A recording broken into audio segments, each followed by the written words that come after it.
पता नहीं माँ, मैंने गोली कब चलाई।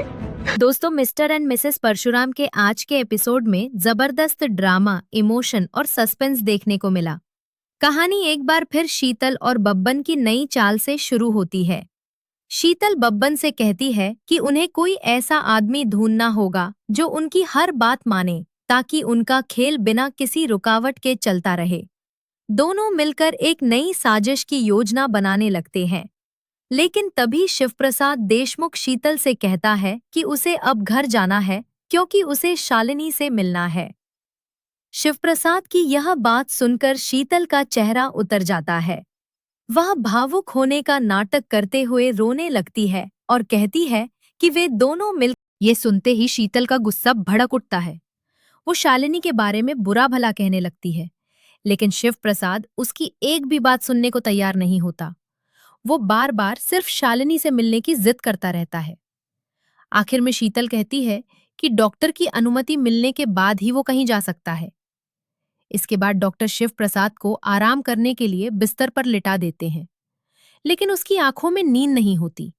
वो बार बार अतीत की उन घटनाओं को याद करने लगता है जब शालिनी ने उसे गोली मारी थी। उसके मन में एक ही सवाल घूमता रहता है कि आखिर शालिनी ने ऐसा क्यों किया। क्या उसके पीछे कोई मजबूरी थी या फिर कोई बड़ा सच छिपा हुआ है? इन सवालों के जवाब पाने के लिए वो फैसला करता है कि चाहे कुछ भी हो जाए, वो एक बार शालिनी से जरूर मिलेगा।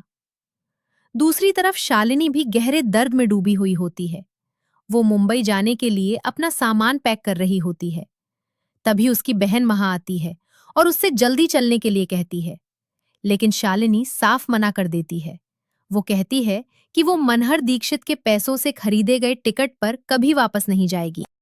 जरूरत पड़ी तो वो अपने पैसों से ट्रेन का टिकट खरीद कर जाएगी, लेकिन किसी का एहसान नहीं लेगी। ये कहते कहते शालिनी की आंखों से आंसू निकल आते हैं।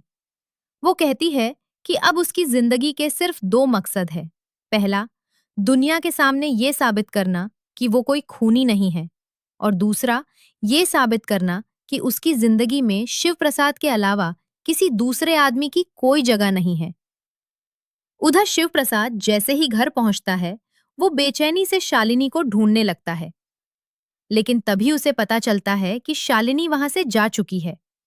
ये सुनकर उसके पैरों तले जमीन खिसक जाती है। वो पूरी तरह टूट जाता है और सोचने लगता है कि आखिर वो शालिनी से कैसे मिलेगा। अब देखना दिलचस्प होगा कि क्या शिव प्रसाद और शालिनी की मुलाकात हो पाएगी? क्या शीतल की नई साजिश सफल होगी? और क्या शालिनी खुद को बेगुनाह साबित कर पाएगी? इन सभी सवालों के जवाब मिलेंगे आने वाले एपिसोड में। हमारे किरदार लोग को सब्सक्राइब